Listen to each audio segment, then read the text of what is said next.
नमस्कार, आप देख रहे हैं मुसर्रत टाइम्स लाइव। एक नजर इस विशेष रिपोर्ट पर। देश की राजधानी दिल्ली में लॉकडाउन की वजह से कोरोना के केसों में गिरावट देखने को मिल रही है। इस बीच दिल्ली के डिप्टी सीएम मनीष सिसोदिया ने प्रेस कॉन्फ्रेंस कर कहा कि दिल्ली सरकार बड़े स्तर पर वैक्सीनेशन का काम कर रही है। हमारी कोशिश है कि जल्द ही ज्यादा से ज्यादा लोगों को वैक्सीन लगा सके। इस भाव के साथ वैक्सीन लगा रहे हैं कि ज्यादा से ज्यादा लोगों को सुरक्षित कर सके। और क्या क्या कहा, सुने।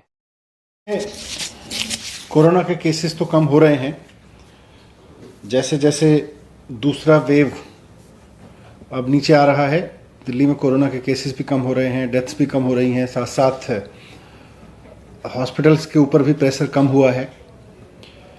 दूसरी तरफ दिल्ली सरकार बहुत तेजी से और बहुत सफलता से वैक्सीनेशन का प्रोग्राम चला रही है। जितनी भी वैक्सीन उपलब्ध हो पा रही है, सारी की सारी वैक्सीन बहुत तेजी से हमारी कोशिश है कि लोगों को लगा दी जाए, ताकि हर व्यक्ति को सुरक्षित किया जा सके।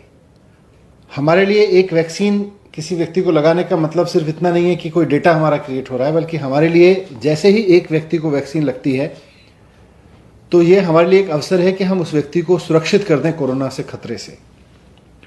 तो एक एक वैक्सीन को हम इस भाव के साथ लगा रहे हैं कि हम जितना जल्दी हो सके उतना जल्दी एक एक व्यक्ति को कोरोना से सुरक्षित कर सकें, उसके सिक्योरिटी विंग में ले सकें। पर समस्या सप्लाई को लेके है। सप्लाई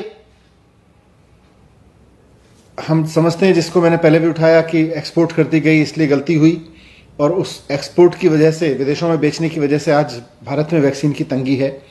पर फिर भी अब जितनी वैक्सीन लगातार बन रही है, उसके हिसाब से जो हमें सप्लाई मिल रही है, उसको लेके भारत सरकार की एक चिट्ठी आई है हमारे पास कल, जिसमें भारत सरकार ने कहा है कि हमें अब मई के महीने में 45+ एज ग्रुप के लिए जो वैक्सीन मिल रही है, उसकी तो 3,82,000 डोज मिलने वाली हैं मई के महीने में। 3.83 लाख मिल जाएंगी।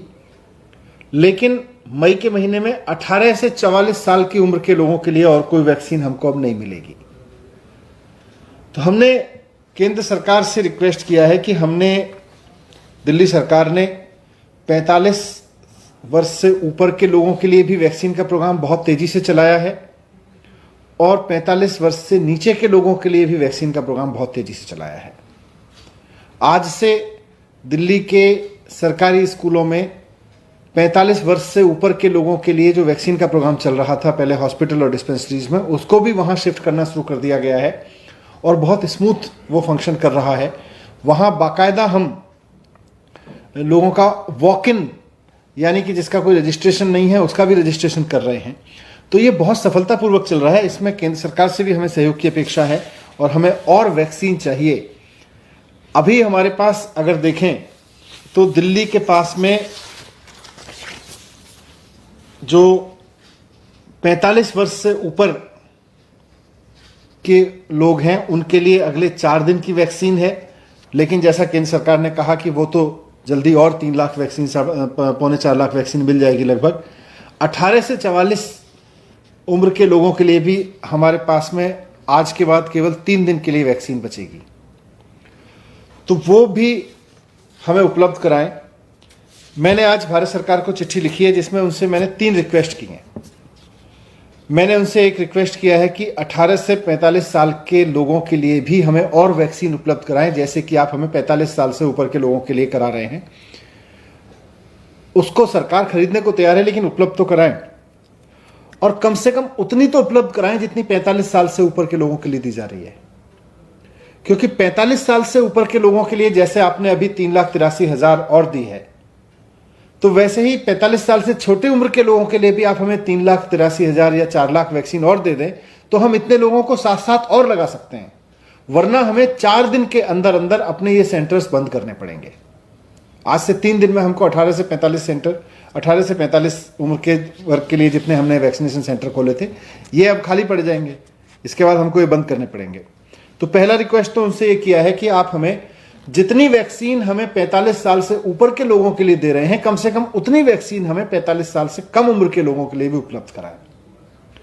पहले तो रिक्वेस्ट ये है। दूसरा हमने रिक्वेस्ट किया है हम समझते हैं कि वैक्सीन का प्रोडक्शन अभी एक समस्या है, उसमें मैनेजमेंट में जो भी कमी रह गई, लेकिन है। जितनी भी वैक्सीन देश में अब बन रही है, दोनों कंपनियां जितनी वैक्सीन बना रहे हैं, उसका एलोकेशन केंद्र सरकार कर रही है। 50% लेके 45 ईयर्स के लिए अपने आप देती है और 50% कहती है राज्य सरकार खरीद ले।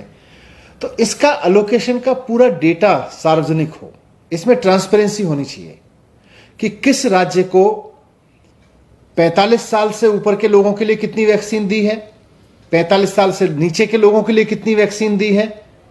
वो एलोकेशन का डेटा ट्रांसपेरेंट होना चाहिए। और इसमें भी क्योंकि अभी दिल्ली के लिए सरकारी सिस्टम में कितनी जा रही है और प्राइवेट में कितनी जा रही है, ये भी जानना जरूरी है। तो अगर कंपनियां प्राइवेट को सप्लाई कर रही हैं तो हमें ये भी बताती रहें कि उन्होंने सरकार को कितना दिया है, प्राइवेट को कितना दिया है पूरे देश में। तो ये पूरे देश का ये डेटा सार्वजनिक रहे, किस राज्य को कितनी वैक्सीन मिल रही है, उसमें से कितनी सरकारी सिस्टम को मिल रही है, कितनी प्राइवेट सिस्टम को मिल रही है, ये सार्वजनिक होना बहुत ज़रूरी है। इसमें ट्रांसपेरेंसी होना बहुत ज़रूरी है। जिस तरह से ऑक्सीजन के एलोकेशन को लेके केंद्र सरकार ने ट्रांसपेरेंसी बरती और हर एक राज्य का डेटा हर एक राज्य को पता है कि उसके हिस्से में इतनी ऑक्सीजन आई या आ रही है, वैसे ही सब राज्यों का वैक्सीन डिस्ट्रीब्यूशन का डेटा भी, अलॉटमेंट का डेटा भी पूरा होना चाहिए, ट्रांसपेरेंट होना चाहिए। और तीसरी चीज़ हमने उनसे रिक्वेस्ट किया है कि जिस तरह से आपने हमें चिट्ठी लिख के ये बताया है कि मई के महीने में हम आपको 45 ईयर की इतनी वैक्सीन देंगे, तो उसी तरह से जून और जुलाई का भी बता दें, ताकि हम फिर अपना पूरा प्रोग्राम, अपना पूरा सिस्टम उसी हिसाब से बना लें।